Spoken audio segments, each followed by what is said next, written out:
Hello, everyone. Welcome back into the Great Scott Show on a Monday. Happy Halloween. Mondays, football season. That means our conversation with Louisiana Ragin Cajun head coach Michael Desormeaux. The Coach Desormeaux interview is brought to you by La Pizzeria, your neighborhood restaurant for over 25 years. Delicious Italian food, open 7 days a week. 2 locations on Ambassador Caffrey and in Karen Crow. Louisiana Ragin Cajun football getting ready for Senior Day this Saturday. I know that it's not the final home game of the season, so it's a little bit of a different setup. But here to talk all things Cajun football is the head coach. Good morning, Coach. Happy Halloween. How are you? Hey, Scott. Good morning, man. Happy Halloween.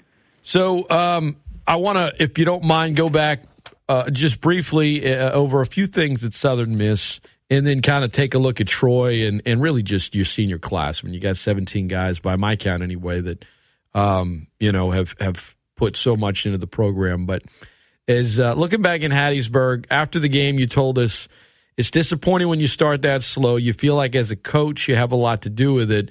It's your job to get them ready to come off the bus, short week on the road. So what have you learned looking back on it now? You've kind of looked at the film. You felt like you guys were ready to play, and ultimately that you guys played really strong in the second half, but that slow start kind of ended up being the big difference.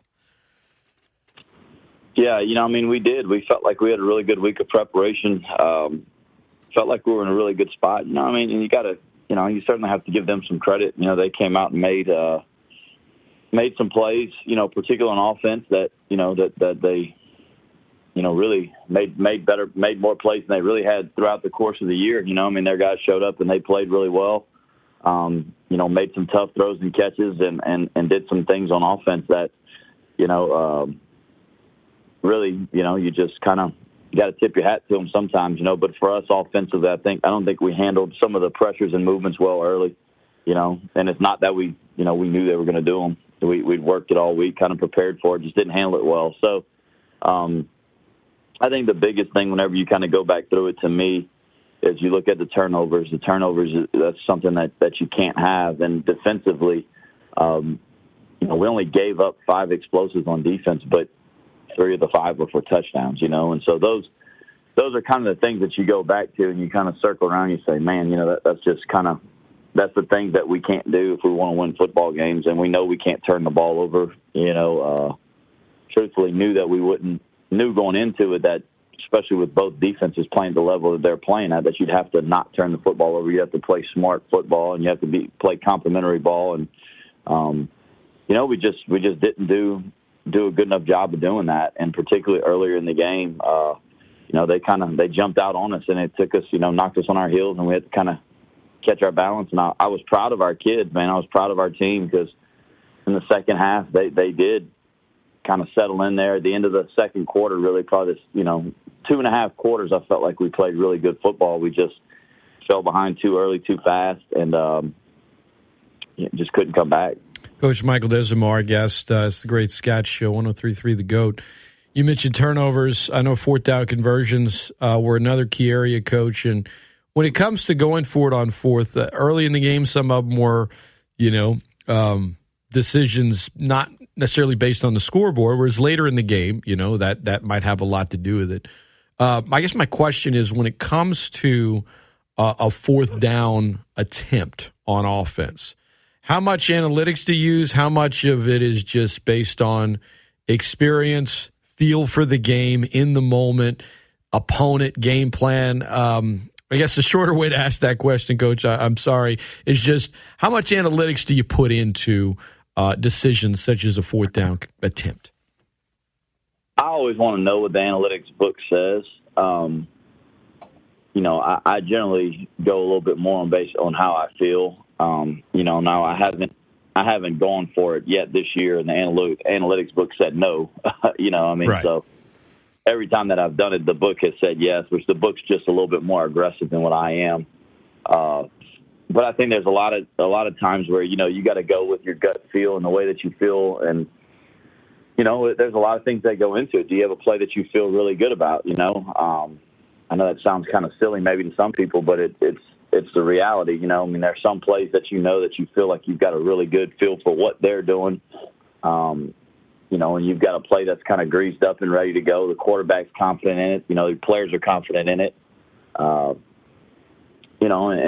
then certainly, the end of the game, the score would dictate what you have to do a lot of times. But, for us, last Thursday, the first drive of the game, you get a pick on the second play of the game, whatever it was, first play of the game, you get a pick, trying to light a spark a little bit. And I felt like we'd be able to run the ball a little bit better than we did in the first half. In the second half, we started to do it effectively. And, we had a tight zone call that we had numbers for everybody. We just kind of didn't get it executed, didn't get enough knockback and came up a little bit short. So felt like we were going to be able to run the ball a little bit more effectively than that in that moment. But that's part of playing the game, man. That's how it's how it happens sometimes. So we you kind of make those decisions and go with it. Especially with Kenny, who's been kicking pretty well. You got the thought, do you try to kick it, try to get points? I just felt like we could get the first down and score a touchdown early and really kind of get the fast start that we were looking for. Instead kind of got the opposite, the way that the game ended up playing out. Louisiana Ragin Cajun head coach Michael Desormeaux, our guest. Coach, this is something that I'm you probably experienced at times as a player, as a coach. I want to ask you about this, as far as like conference championships go. I know in talking to you and every player that I asked before the season, what's the goal this year? They all said the same thing. The first thing they all said was win the Sun Belt Conference. And I know mathematically it's not impossible, but it looks pretty difficult right now. How much is that discussed right now as a team? And how do you, obviously there's still plenty to play for. How do you adjust goals as the season goes on, depending on how the season begins to unfold, if that makes sense? Yeah, you hold on to the goals as long as you possibly can. And, at this point, it would take something way beyond, not even needing help. It would take almost a miracle for something like that to happen. With our team, I hadn't even really discussed it a whole lot with them. As a coaching staff, we've talked about it. These players, these kids, they deserve a bowl game. So for us, we need to go try to win the rest of our games, which would put us more than bowl eligible, and finish the season on a high note. It's always difficult in year one, in the first year with the staff and with the team and things like that. And for us, it's we've certainly made progress this year. There's no doubt that we left some out there that you could be sitting here really in contention to win the conference championship, feeling a whole lot better where you're at. But let some slip away, and that's something that we're gonna have to live with. But there are 4 games left here at the end of the season. I think it is an opportunity for us to finish on a really high note. Send these seniors out the right way, guys who have done a lot for this university, for this program, build some momentum for the guys that are coming back next year, and go into the offseason kind of feeling like, okay, look, we made some progress that we need to make. We got to keep our foot on the gas, and in year 2, you can do it a little bit better. But, there's still way too much to play for to write it off and to say that it's over and done with. But the biggest thing to me is for our seniors, sending them off the right way, because of how much they've done for our university and for this program. No question. Louisiana head coach Michael Desormeaux, our guest. This is the Great Scott Show. I'm Scott Prather. Coach, you mentioned the seniors. It's senior night this Saturday, 4 o'clock kickoff at Cajun Field. You guys are taking on a Troy team that is, right there at the top competing for the Sun Belt West Division. They've been playing strong. You play 5 days you play 5 days later, and that's the final home game. Typically, the final home game is when you honor the seniors, but you guys are doing it this Saturday. I'm just watching that game last week, and, Chris Moncrief and Zion Hill-Green, who I think finished first and second in tackles, Michael Jefferson. I just named 3, but you've got, 17 seniors here. Jordan Quibido, so many guys. Johnny Lumpkin, right? So many guys that have, some have not been there the entire time, like a Jefferson. Others have been there for quite a bit of time. They showed up as kids, and they've kind of, grown up in front of you. But what can you say about this senior class, Coach, and what they've meant to you? Because you've been with them. They've seen some change, right? They've seen some turnover here and there, but you've been with them the whole time. Oh, man. Yeah. It's, you talk about those guys. Some of these guys, I was fortunate enough to be a part of recruiting them and their families to come here, under Coach Hudd's staff, and to see them come in and work really hard, and then all of a sudden go through a transition. New head coach comes in, and we're all trying to figure it out and trying to give it a chance and seeing what we can make work. And those guys just bought in, did the work, and certainly the run we had with Coach Napier was unbelievable.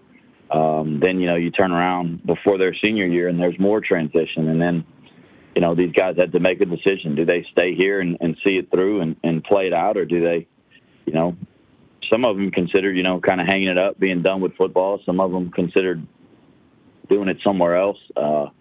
Unfortunately, for me and for us, they chose to do it here. And, the run that they've been on in their career here is, it's unprecedented for a number of reasons, right? They got the COVID year back, and they've been through a pandemic. These guys won four Sun Belt West Division championships, played in, 4 conference championship games. It's the accolades go on, but the thing that I'll remember about this group the most is just, the things that they've done for our program, that no one knows about, and I kind of alluded to it a little bit, but the leadership on this team is just unbelievable. And, the ownership that they take when things don't go great, and just the way that I don't know, man, they just, they're a special group. It'll be tough to see those guys go in more ways than one, for sure. Chris Moncrief, Eric Garrett, John Stevens Jr., Michael Jefferson, A.J. Washington, Reese Burns, Zion Hill-Green, Andre Jones, Jamal Bell, Braylon Trollen, Jordan Quibido, Ross Cheatham, Evan Padilla, David Hudson, Johnny Lumpkin, Jaquan Nelson, Andre Landry. That's just based on the online roster. If there are any mistakes in there, I apologize. But a lot of seniors, and send them off the right way, everybody. They'll be honored pregame Saturday, 4 o'clock kickoff out at Cajun Field, and a big matchup against the Troy Trojans. Coach, what has impressed you most about Troy this season? They fly around on defense, man. They've got really good players, which I've always felt they've had really good personnel. They're playing really good football on defense right now. They attack the football, on the back end. They contest everything up front. They're really active. They've got some guys that are a little bit, maybe undersized a little bit, but they play ball. There's a lot of Zion Hill body types out there, and those types of players that play that type of football. And then, at linebacker, you got the Sun Belt Conference all-time leading tackler who's still there. It feels like he's been there for 15 years now. So their defense, to me, I think is the most impressive thing. It's kind of the tone setter for their team. Offensively, they've got a really, really good receiver, number 15. He does a phenomenal job. He's a guy they push the ball to. The quarterback, they throw it more than you'd probably think. When you look at the scores and you kind of see the way they play it, they do throw it. And the quarterback, he does a good job. He doesn't just give the ball away. Their running backs, I think, do a really solid job. They know when to get vertical. They run hard. They're physical. And then on special teams, they've always got a lot of team speed at Troy. That's one thing that goes back. That goes back to whenever I played. They always had some dudes that could run, and that's still the case. So they're a tough, hard-nosed football team. They are. They are who. To me, they are who we are. They are a tough football team. Their kids play really hard. They're going to make you earn everything, and I think it's going to be one of those games it's going to be a South Alabama Marshall type of game where you got to go out there, you got to go grind it out for 4 quarters, and you can't make mistakes. You got to make plays to win the game.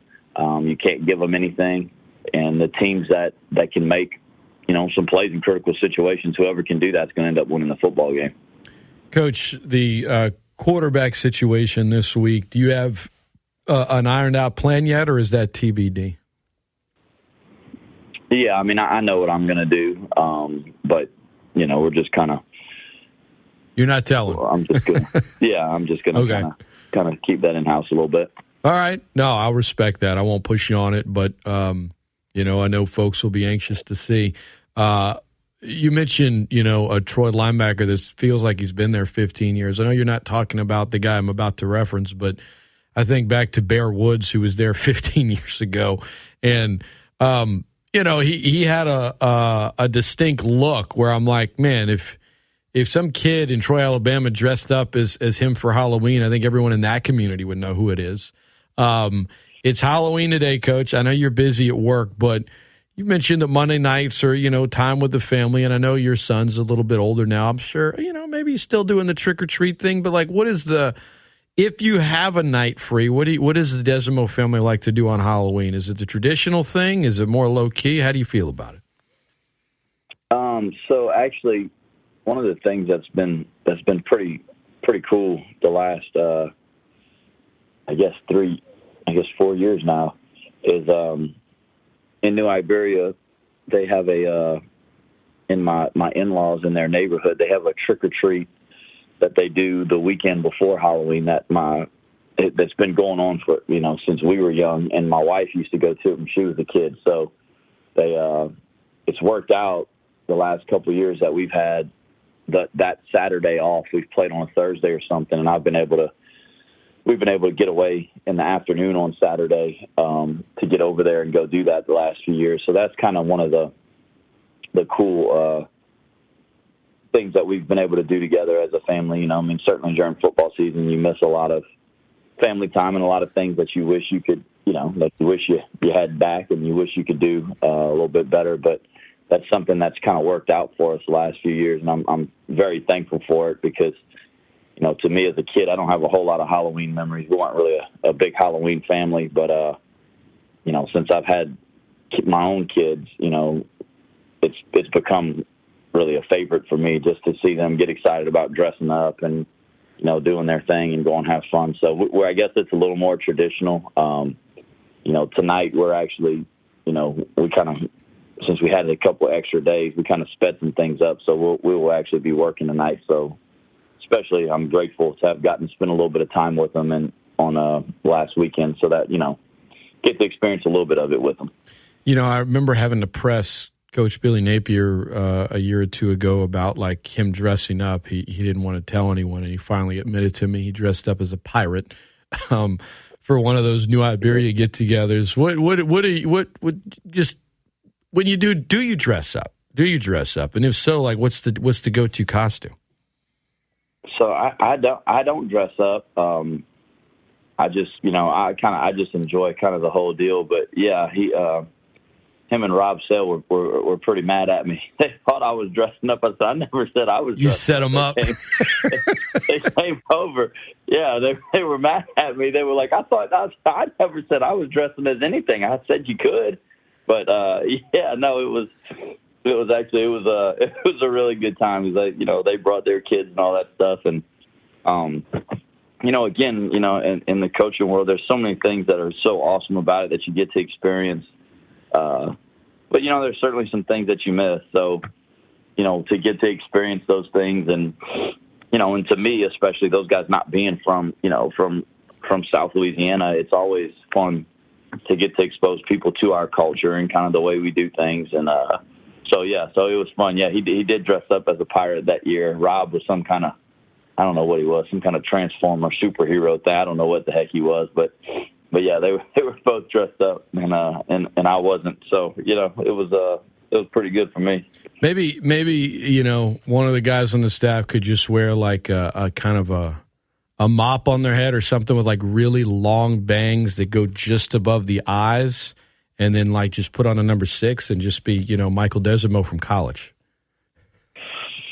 Yeah, I get those pictures thrown back at me pretty regularly. I mean, it was kind of the players. Style back then, Yeah, I guess it was. Our players, they send me those pictures all the time, and I was telling them, I was in a bad phase. I was trying to let my hair grow out, and it was kind of in between. But they're not buying any of it. So, it's just you got to live with those things. Yeah, man. There's plenty of photos from when I was younger that people got a hold of them. They'd all be making fun of me. It's just part of the deal. And then when you're a coach, your players are always looking for anything that's like not mean-spirited, but just all in good fun that they can rib you with. You know what I mean? Yeah, they do. They're always trying to find something that, that'll get a laugh out of people. So, I play along with it. It doesn't bother me. All right, Coach. Man, I appreciate you taking the time as always. Best of luck this week. Senior Day is Saturday at Cajun Field, Louisiana, taking on Troy. Big matchup, 4 o'clock kickoff out there, and then 4 games left in the regular season. So they are, 2/3 of the way through it, but still plenty left and plenty to play for. Appreciate the time, Coach. We'll talk again next week, and all the best. Thank you, Scott. You got it. That is Michael Desormeaux.